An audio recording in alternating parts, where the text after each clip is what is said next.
In this video, I'm going to show you how to take off the door handle. Very simple. 5/32 Allen key. So, right in the center, right there.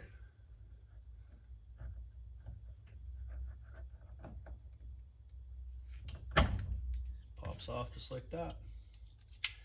Simple.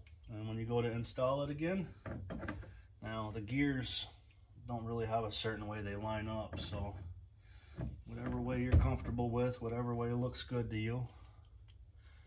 And that matches up the other side, so I'm going to stick with this. And just put it right back on. It's as simple as that. Hope you enjoyed. Thank you.